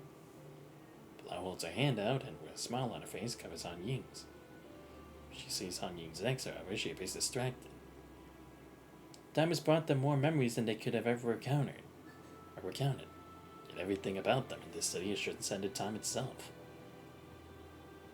Out of nowhere, a man carrying two hulking stacks of goods passes them by. Almost making the faux pas dropping his goods, the man manages to save himself the embarrassment with some adroit maneuvers. Apologies. Sir? What do you... Never seen a luggage carrier, huh? Life would have been so much easier if those blubbers didn't just show up and take my job. No, sir, that's not what I mean. Anyhow, I've gotta go now. With a smile, the man picks up the luggage and walks away. Do you see all the things the guy is carrying? Fish tangle here. Fish flowers. Lighting golden neon lights, the street bustles with sale calls here and there. The cornices and red lanterns over the decorated archways seemingly having come to life over the crowd making their way through the street. What is all this? This is what Kowloon should be like. Out of the hustle and bustle of the streets emerges a middle-aged couple, hand in hand and dressed in traditional outfits. Gentle looking, the man looks this way with a smile. It's you! Standing by the man, the woman carrying the distinct vibes of a researcher puts her index finger over her mouth. Two of you aren't locals, are you? I was born here and raised as a proud Kowloon kid. Seemingly bothered that her authenticity is being called into question, Pulau now carries herself to tell. I'd have bet that you two weren't from around here, though, judging from how clueless you look. Are you sisters? Of course! Must be quite a handful having to take care of a younger sister acting beyond her age, no? No, not at all. I wouldn't trade my days on the Niter with her for anything else. The Niter? So you really are clueless. I still remember that gigantic ship that BG built. Have you been on a Niter? Well, not really. Well, that's a shame. But it's docked right by the port now, so feel free to pay it a visit whenever you want. And I take it that you take us there as a local guide? Never had to do that, but you can always count on the almighty Pulau. Wait, you can't be part of the Pulau crew, can't you? Well, I am. So you're the child of Kowloon. Can't even tell you're a kid. Life is comfortable, you're part of Kowloon crew, right? What's your salary like? Wouldn't really describe my life as being comfortable. I mean, I didn't join it for the grubs. Well, of course. So Yo-Yo and the man chat away about the Kalon crew. The woman quietly lets go of her husband's hand and walks up to Hanyu. Knowing full well where they are, the woman gently grabs Hanyu by the arm all the same. She's the same great fun she used to be. When she was a kid, she keeps saying how she wanted to become one of the heroes from the action movies. And I guess she's made it. She always wanted to come back to Kalong, but... Shaking her head, the woman cuts Hanyu short. Time had long forgotten us, but a fresh start awaits you as well as Kalong. I don't think Yo-Yo knows who you are. That's fine. Let's just keep it that way. But I promised to come back here with her to visit the two of you. And you've kept your promise. The woman says with a gentle smile. The same way she did many times back when she was living in Kalon. Boy, it's super far up north. I know, right? It's the only ice-free port the ARU was able to do their business with us at. The place is so cold. I mean, you can literally sneeze there and see ice blasting out of your nose. Man, that sounds really bad. Which is why antifreeze comes in handy for constructs there. But the weather there is really a cakewalk compared to all the corrupted and all sorts of things we need to deal with there. Seems like you're one true globetrotter then. What's that one line they always say? Love and hope. Conquer it all. Right. Totally had that at the tip of my tongue. You've heard of Kalong's magical girl, huh? I have, and I still remember it. There's this panda in it that can fly and speak. And I kept thinking that people wouldn't know an anime this old. It sure is, isn't it? Lying at the depths of the skull are memories that transcend time itself. Let's get going. Pretty chatty today, aren't you? We should let them go now. They got a whole list of things to do here. Oops, apologies. Are you leaving already? Yep. We did enjoy a great chat with the two of you, though. It's time for us to part our ways and carry it with our lives. Are you really from around here yourselves? Well, I'd say we've always been living here, and this is where we'll always be living. But a globetrotter like yourself probably isn't going to stick around for too long, no? We'll see about that. Will I see the both of you around in town? You bet. This kind gentleman here promised to do a Kellogg's Magical Girl CD exchange with you, no? Yep. No way I'll ever let that slip. Alright. I'll see both of you around then. Take good care now. Do take good care of her, Han-Ying. I will. Walking hand in hand down a back alley and taking a turn, the couple disappears amidst the green bricks and grey tiles. A long trip later, Kalong finds itself the way it's always been. The same way they find themselves now.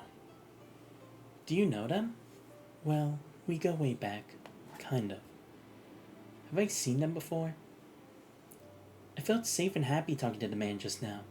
That's how I feel when I talk to you too. That's because you're used to talking to strangers now. And I guess that means I grew up a little? Yep. You heard what they said, right? You're old enough now to be out there to keep people safe. I'm sure no kids can survive days on a niner like you did. But I had this funny feeling just now when they left. It's kinda like a part of me went missing. Why is that, though? Time had long forgotten us, but a fresh start awaits you as well as Kalong. That is a trip they must take before the fresh start. Without saying a word, Han-Ying tightens her hand around Yo-Yo's. It's fine, Yo-Yo. Remember how you promised me that you'd never cry again? I'm not crying. I'm just sad, and I don't know why. It's fine. I'm here. So do you know your way around here? Not really. I can't walk in Kalong on my own to save my life. But let's do this together, Han-Ying. Alright, got one last thing left and we'll be done. Damn, I didn't think I'd be able to get through this so fast. But then again, I guess the thing with Fu Shen did go pretty fast.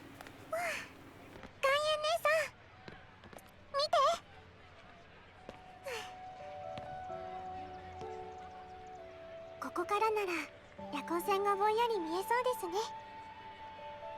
あそこのエビ団子は今も当時の味ですか？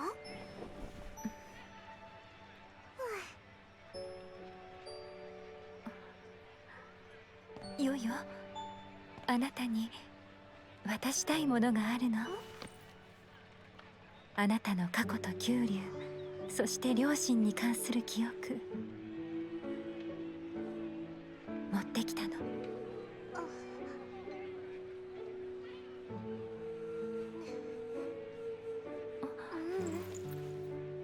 そのままでいいです。本当に？でも。もちろん本当です。私はもう欲しいものを見つけました。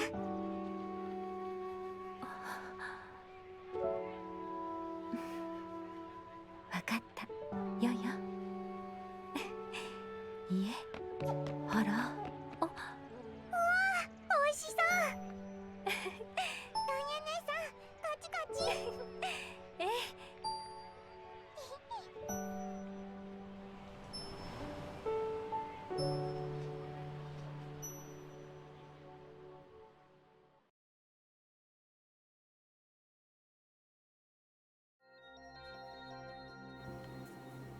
A few days later at the Church of Machina.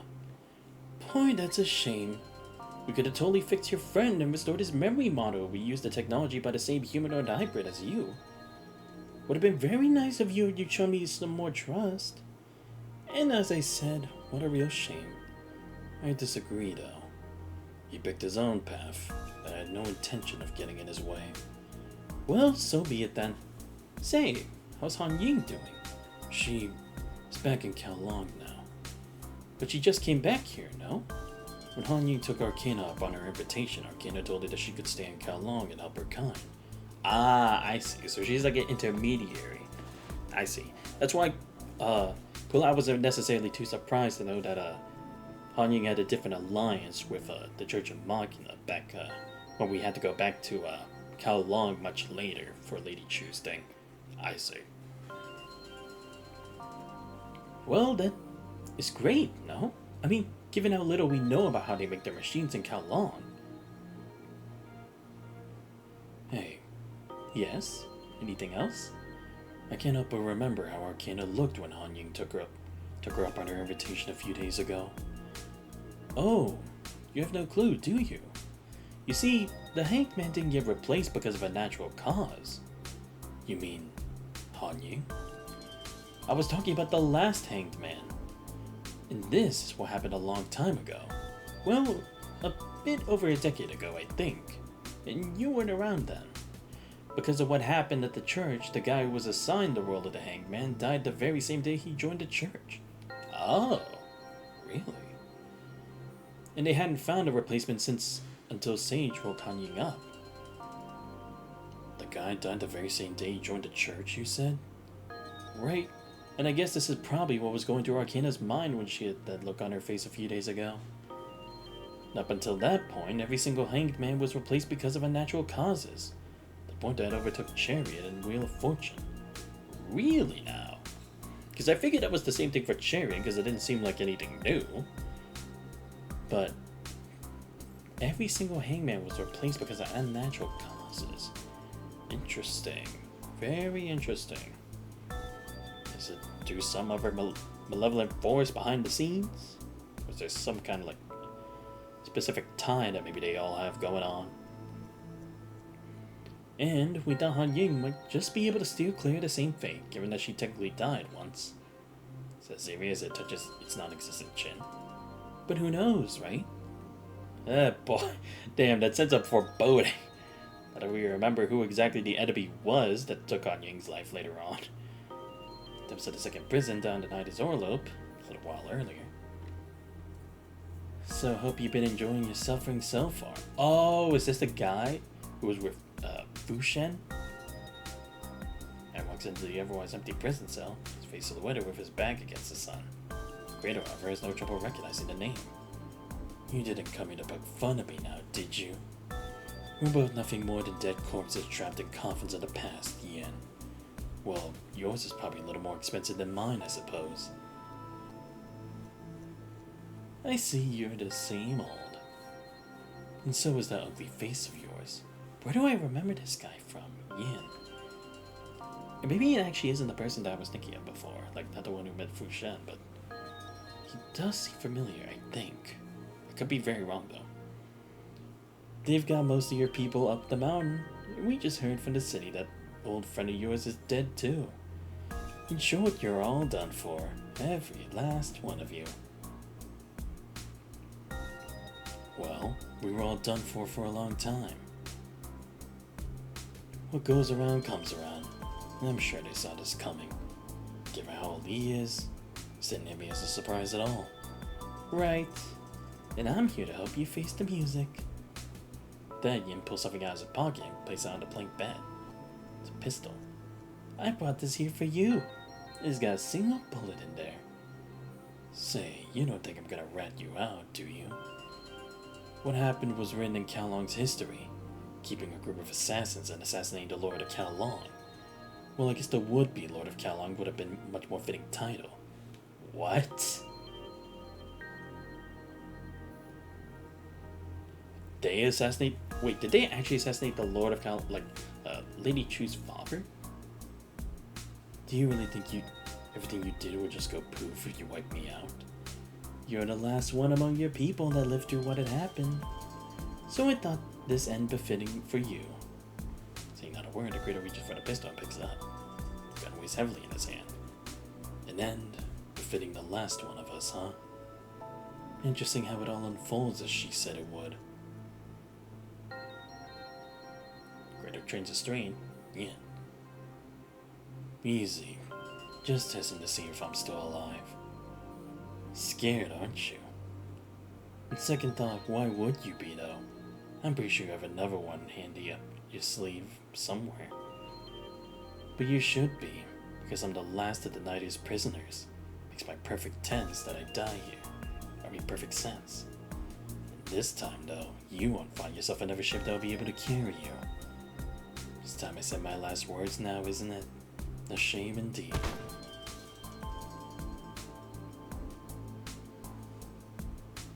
Oh, more scandals going on in Kowloon. Looking out the city from the top of the observatory, one can see the white line where the sea and the sky meet just right beyond the port. Over the top of the city sits a flower pond that's been out of maintenance for far too long. Ruffled by a sudden gust of wind, the water in the pond ripples away at the unkept wisterias. It's your favorite spot from which to enjoy a sweeping view of Kowloon, be it in the past or now. Plume might be the one governing and responsible for the city, but when her wings touch upon all that she can see now, she realizes that the city can give her no more in return than what she can give the city. Reciprocity. Oh, my bad. Reciprocity. Such is the principle upon which everything operates. Following a tremor in the air, Baigui's projection appears by Chu. Ma'am, they're back from the ship. I saw them. The medics are still up at the observatory. Ask them to get the thing you need ready. Thank you, Baigui. Don't mention it, ma'am. There's just this one thing I haven't quite wrapped my head around, though. What is it? Based on the information we have, those people living outside the city seem self-sufficient. They even carried those central purification filters into the city. I was just wondering if we really had to go out of our way to do everything we have for them and their children. When they made the choice of fleeing home while we were caught up in fighting the punishing. Well, I wonder if the people of Kowloon see us any differently now. Kowloon treats all fairly. Whether they once deserted the city and felt ashamed of being who they were, or the burning urge in them to once again set foot in the city. We never hesitate to crucify those who are wronged or betrayed Kowloon. But a mother never turns away her children. Traversing the battle-scarred observatory and past the dim lit ship, the wind carries on toward where the sea and sky meet. I'm so sick of this ever-changing politics and all the mind games. The Science Council is developing this technology that they call Gestalt, and I'm going to join them. The only way to rid us of the imperfections in us and bring us ever closer to perfection is through absolute logic and rationality. Pathetic that it never hit you all these years. That governance is nothing more than a relationship that's built upon the mutual pretense and imbecility of he who governs and he who is governed. No, you don't get it at all. You have no right to name her. Her name is Hua Zhu. She is going to be the only impeccable existence in this city. She never meant to blame her blood brother. Her pedigree and her birth at Kowloon are what set her life in stone. She was always meant to be one lone fidge that sang only for Cal Long. To the world, one is already one too many. What would have been her chosen path, though, had she had the privilege to choose her own course of life? You might have tried very hard to rid yourself of the imperfections in you, and bring yourself ever closer to perfection, Villiers. Interesting how the machines you made turned out more human than you. Now, Ma'am? anything else I can do for you? I just got a message from Fuji. Says they're almost done with the data you need. Great. Do with it as I said. This might be a stupid question, but are we really just going to show people the data at Tabula Akasha? I see it as a way for us to express our gratitude to her. I see. There's just this other thing. We had a woman from Babylonia visiting us at Kowloon a few days ago that we'd never seen before. She went to the Niter first thing coming to Kowloon. She seemed to have spoken with some people on the Niter. Referred by Gui's projection now shows a photograph. Pictures of rundown breakfast canteen, bizarrely dressed woman seemingly conversing with Cha Feng. Oh, it's her. I presume you know her, ma'am? Do you remember Du Hang? Duhang. Duhang from the Astroverse Bureau, I presume. Correct. But he died protecting the city, if my memory serves me correctly. Yes. Except his wife took his name and lived on. Because I asked her to not return to Kowloon to avoid the battle. Ah. She's aged quite a bit over the years. She hasn't reached out to us at all ever since. And she might not be the most active of people, but she does things with plans and never backs away from what's difficult. So I'm sure she knows what she wants out of her life. I see. I'll take my leave now, ma'am. A smart strategist knows better than to get involved in the war itself.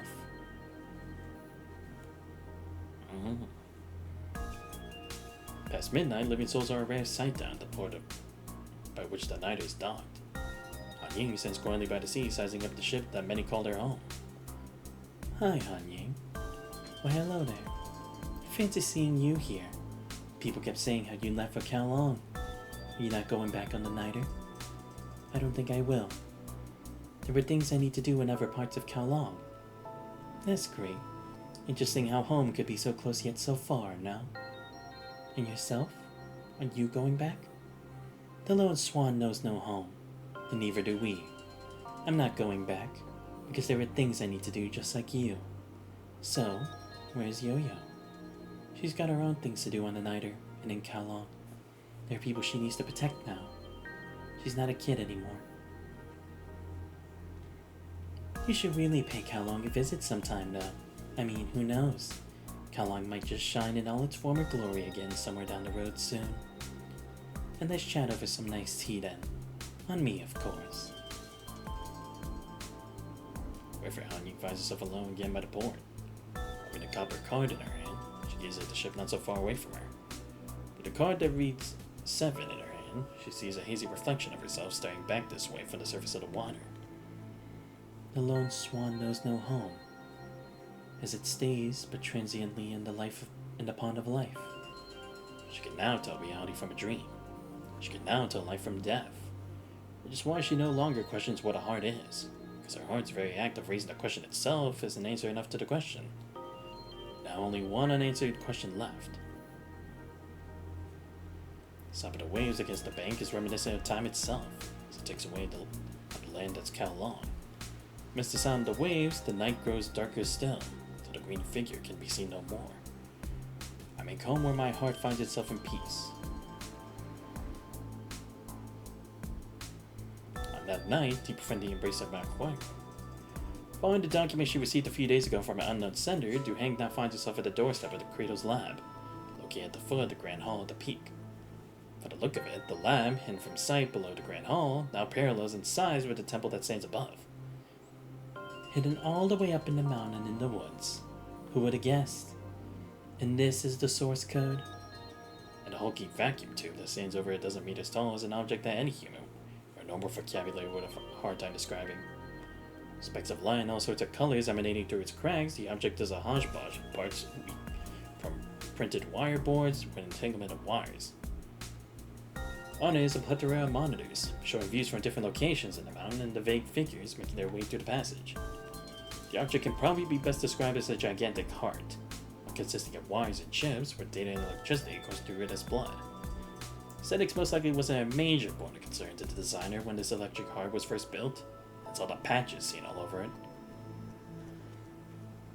Totally goes to show the taste of that bunch of lunatics, I suppose. Hey, are you seeing this? Yes, the data's crystal clear. Waju, Mechanoids, the North Asian Research Institute of Life Science and Evolution. They got themselves a rowdy party, I see. Waju came up with Tabula Akasha, and it's obvious that these hackers are trying to copy that. They even went as far as doing the technology that NARI had come up with on brain science. But they only ended up replicating a tiny little part of Ilia's technology. That's why they weren't able to build a second Waju in Tabula Akasha. Nothing barred is ever groundbreaking. Never hurts to give things a try, no. I don't exactly have faith in something that a bunch of lunatics come up with. Do you believe in Tabula Akasha? It doesn't really matter if I do. Wait, have I seen this scene in the past? Right? Or am I wrong? Because Duheng was part of a Lady Juice chapter. It's like, I feel like we went through a flashback with her about like Tabula Akasha and Waju. I could be wrong. It just kind of feels like a deja vu to me. The hard drive sitting on the panel is now transferring data at top speed. For dry hand, she opens the hard drive for the same gentleness that befits either a crying newborn or an empty corner shell. Well, live on as a bargaining chip for us then. So who was that supposed to be? Okay, fascinating. But there we go. With that, I finally finished floating Reverie, in only 2 streams. I'm actually glad for myself then. Didn't take me nearly as long as I thought it was going to. Alright, so with that, that'll definitely be the end of the stream for today. So let's see, the next one we'll do, I'll just probably go in order from this point on, so we're definitely going to go through Noctis, because, I mean, we've already been through like 2 chapters for Vera, 2 chapters for number 21, but we haven't actually gotten to really know Noctis, so this will be an interesting one, especially because, like, we already know the one area that Noctis is acquainted with, especially with the Commandant. That being the place where that one cowboy was, and the mafia-looking old man. So that'll be interesting to see. Plus, I never really played Noctis, so it'll be interesting trying to get used to his playstyle. And then we'll move forward until I get to this point, and maybe I'll just do an interlude stream only with just some additional combat, just to, you know, to learn more about a lot of the other characters in the game before we get back to this and try to do the other one as well. But I will say, overall, this chapter was pretty good. I will say the weird elemental factor about being stuck in this kind of like loop or simulation, it feels like it wasn't really fully explained. Because again, it's not like they put us in pods or put wires on their head or something like that. Especially since it's like how could they loop around for so long and just keep making those mistakes like that? Even if you put like fog and all that other stuff, that wouldn't guarantee it.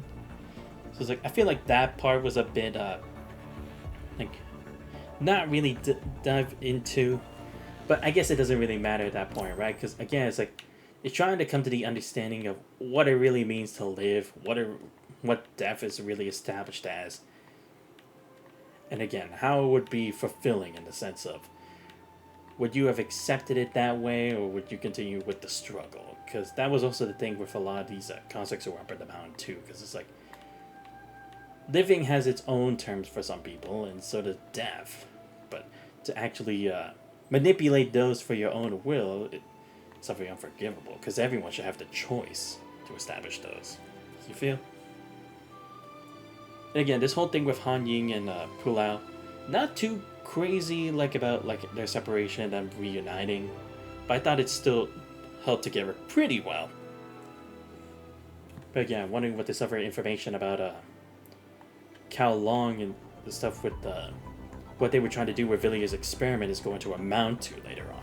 Because obviously he's not going to have to do with any of this, but I wonder if it's actually going to be looked back on in Soaring Beyond, or is it just going to be left there until even further in the future or something? I honestly don't know, but I'd be interested to see what that's going to be about. Especially with that guy who What was his name again? The one who dressed in the same kind of clothes like Villiers and Lady Chu. I'd like to see more about him as well, especially about this assassination of the Lord of Kalong as well. We'll go more into from that. If not, it's fine, but I was just kind of curious about it. But anyway, that's going to be the end of the stream for today, everybody. I'll be completely honest, I did not think I'd be able to finish this today, because I honestly didn't remember how much of this I had gone through. If anything, I thought I was either 1/4 done or 1/3 done. That's why I was kind of like, I might not finish this today, but hey, we were able to do it, and we actually got to fight a boss, Fu Shen.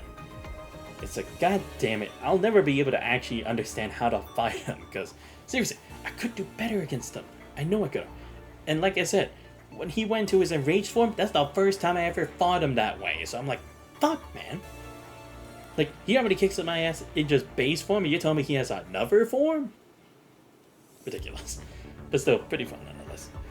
Especially since I had to actually learn how to use Han Ying. It's like, I never used her before, like, never. So, again, I do like these chapters where it's like, they actually have to center you on the specific character itself, because they really test, like, do you actually know how to play the game, or do you not, and can you adapt?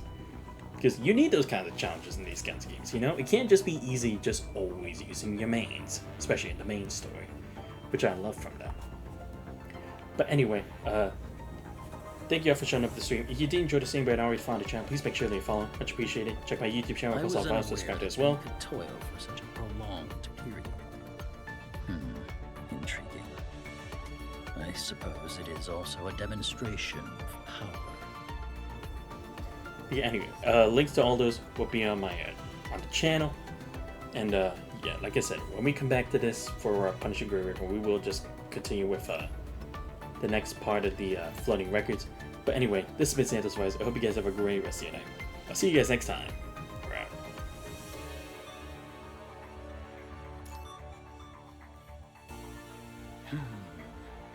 I can feel his presence. I knew you were here. Dante!